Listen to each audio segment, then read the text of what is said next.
जय श्री राधे, जय श्री सीताराम। आत्मा मन का गुरु है। विचार करते हैं कि आत्मा मन का गुरु कैसे है। इस कथा को आप सुनेंगे तो आपको ये अनुभव होगा कि वास्तव में मन क्या है और आत्मा क्या है। वैसे तो आत्मा तो मुक्त है, आत्मा मुक्त ही है। मन को मुक्त कराना है, क्योंकि आत्मा न मरता है और ना ही वह नष्ट होता है। शरीर के मरने से मुक्ति नहीं मिलती है, मन के मरने से मुक्ति मिलती है। मन ही सब दुखों का कारण है। वासना रूपी बीज मन में ही उत्पन्न होता है और उससे ही दुख उत्पन्न होता है। आत्मा तो निराकार और स्वतंत्र है ही, वह तो सब बंधनों से मुक्त है। आत्मा को कोई बंधन बांध नहीं सकता। बंधन में तो मन बंधता है कि यह मेरा है, वह तेरा है। अंधकार सदा अज्ञान में रहता है, ज्ञान में नहीं। मन अज्ञान स्वरूप है, तभी तो वह अज्ञानी की तरह भागता है। आत्मा तो ज्ञान स्वरूप है, ज्योति स्वरूप है। उसमें अंधकार का क्यों काम? क्योंकि अज्ञान में वासना वे विषयों में अज्ञान है। आत्मा में इन सब का त्याग है। आत्मा ना तो विषय में लीन होती है, ना भोगों में लगी रहती है। ये तो मन का कार्य है। तो अज्ञान वासना और विषयों से रहित है।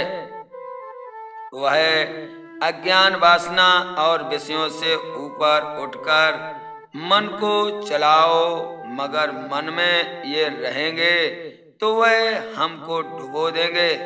जैसे नाव जल के ऊपर रहेगी तो तैरेगी, और अगर जल नाव पर सवार हो जाएगा तो वह डूब जाएगी। इसी प्रकार से विकारों को मन पर सवार मत होने दो। मन को सत्य का पाठ पढ़ाते रहना चाहिए।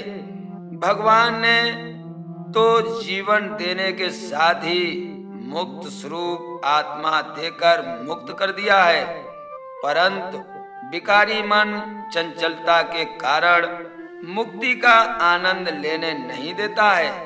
मन के शांत होने पर अथवा मरने पर ही मुक्ति का अनुभव होता है। आत्मा तो सदा मुक्त स्वरूप है ही। आत्मा को तो मुक्ति की आवश्यकता है ही नहीं। जो जेल में बंद कैदी है, अर्थात जो विषयों में आसक्त है, उनको बंधनों से छूटने की आवश्यकता है। और जो विषयों में आसक्त है ही नहीं, उसे भला कौन सा बंधन है, फिर उसे छूटने की आवश्यकता क्यों पड़ेगी?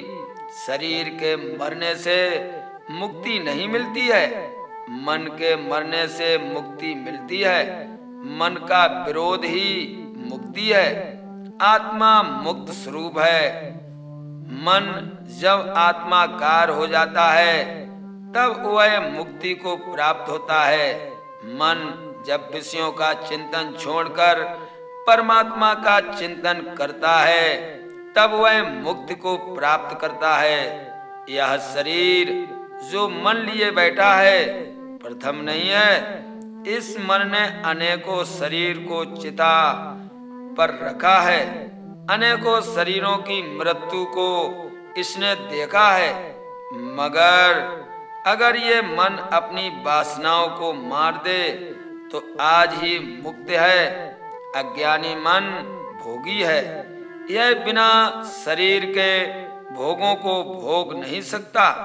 यह शरीर के द्वारा क्रमशः भोगों को भोगता रहता है।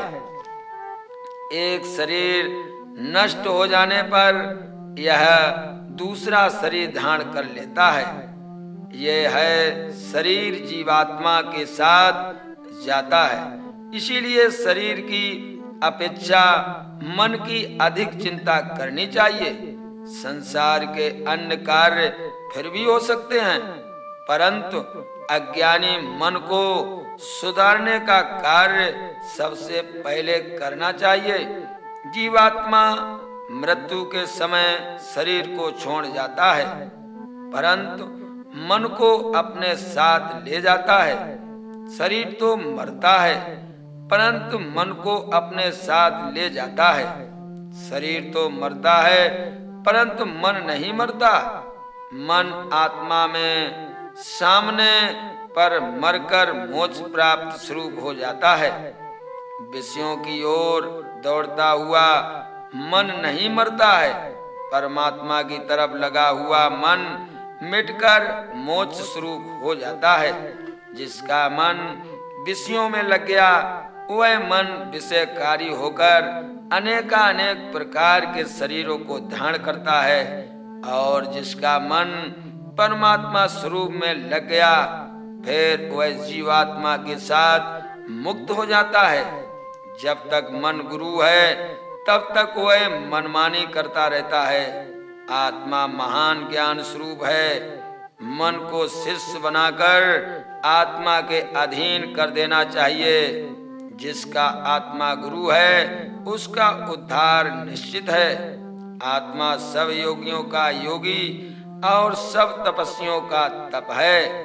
जो मन आत्मा अर्थात परमात्मा की शरण जाता है, उसका बेड़ा पार हो ही जाता है। विषय और वासनाओं की नाव मजबूत नहीं होती है, वह असत्य संसार की मिट्टी की बनी होती है, जो भव सागर में घुल जाती है। असत्य घुलनशील है, मिट जाता है, और सत्य परिपक्व एवं अमिट है।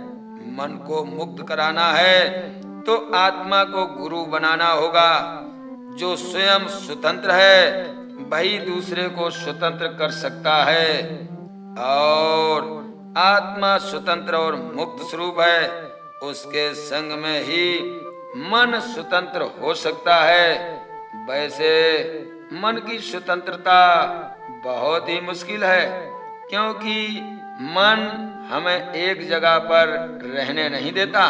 ये मन अपनी मनमानी करवाता रहता है, इसीलिए हमारी आत्मा मन के अधीन हो जाती है। जो स्वयं स्वतंत्र है, वही दूसरे को स्वतंत्र कर सकता है। आत्मा स्वतंत्र और मुक्त स्वरूप है, उसके संग में ही मन स्वतंत्र हो सकता है। मन को काम चाहिए, चाहे कोई सा काम हो, सत्य हो या असत्य। मन में वासना असत्य का कार्य बनता है। मन में वासना हो या उपासना, उसे तो चिंतन का विषय चाहिए। जब हम शाम को लेटते हैं तो मन हमारा चिंतन करता है। ये आपके ऊपर है कि आप उसे वासनाओं में ले जाते हैं या फिर उपासना की तरफ ले जाते हैं। वासना में दुख है, उपासना में सुख है। दोनों ही प्रकार के भाव संसार में हैं। अज्ञानी मन को वासना सुख रूप दिखाई देती है, और ज्ञानी मन को उपासना में आनंद मिलता है। किसी को मदिरा की लगन है और किसी को सत्संग की। कोई तो सोचता है हमें मांस मदिरा मिले, कोई सोचता है कि हमें सत्संग कथा भागवत सुनने को मिले। मार्ग दो हैं, एक दुख का और दूसरा सुख का। जिसको जो अच्छा लगता है वह उस पर चलता है। अज्ञानी मन का जीवन विषयों का चिंतन है, और चिंतन करते करते वो समाप्त हो जाता है। और अज्ञानी मन सत्संग में नहीं जाना चाहता है, क्योंकि वह जानता है कि सत्संग में जाने से मेरा विषय छूट जाएंगे और मैं मर जाऊंगा।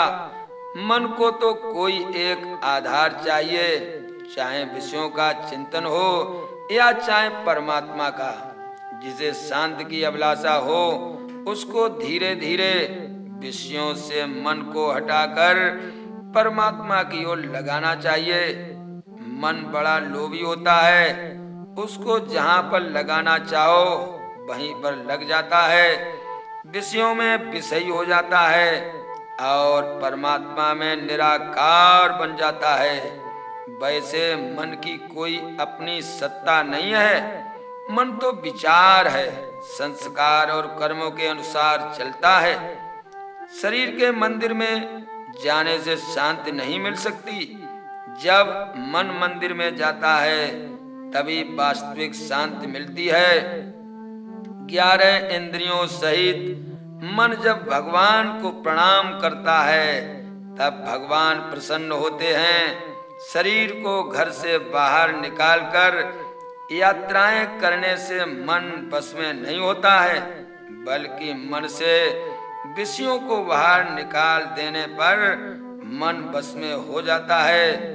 मन को आसक्त से बचाओ तो शरीर मथुरा बनेगा और मथुरा कृष्ण की है, जिससे ये शरीर भी कृष्णमय हो जाएगा। हम श्री कृष्ण के बन जाएंगे। इशारे से बड़ा सौभाग्य और क्या हो सकता है।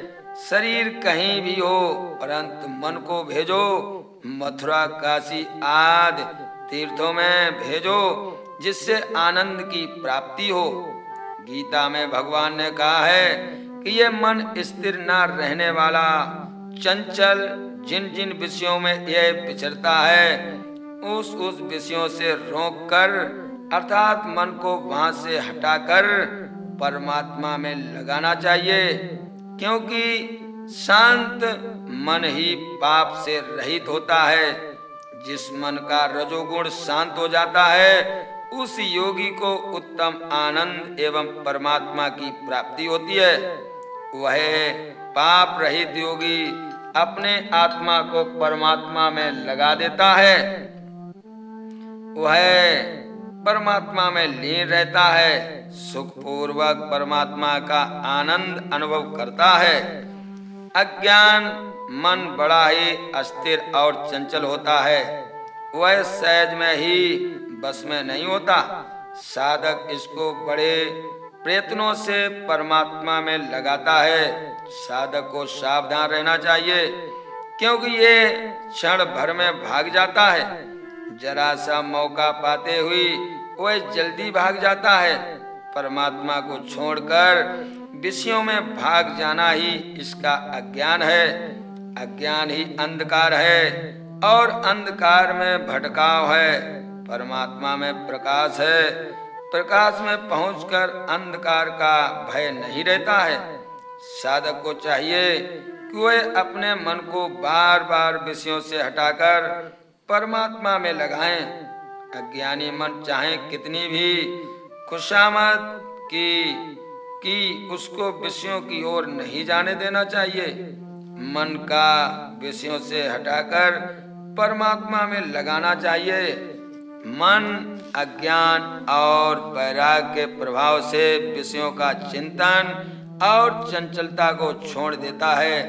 मनुष्य का अधोगत में ले जाना वाला तमोगुण ये मन ही है और तमोगुण के नियंत्रण रूप आलस, अतिनिद्रा, दुर्गुण, मोह आदि से मन को दोषवत उत्पन्न हो जाते हैं। इन दोषों के कारण से मनुष्य परमात्मा को नहीं मिल पाता है, वह परमात्मा से दूर हो जाता है। रजोगुण की उत्पत्ति आसक्ति, लोभ और तृष्णा से होती है। रजोगुण अज्ञान का विशेष कारण है। जिसका रजोगुण शांत हो गया है उसकी दृष्टि आत्मा स्वरूप हो जाती है। आत्मान पुरुष को तत्व ज्ञान की प्राप्ति होती है और जब तत्व ज्ञान की प्राप्ति होती है तो उसे परमात्मा का साक्षात्कार स्वतः ही होने लगता है।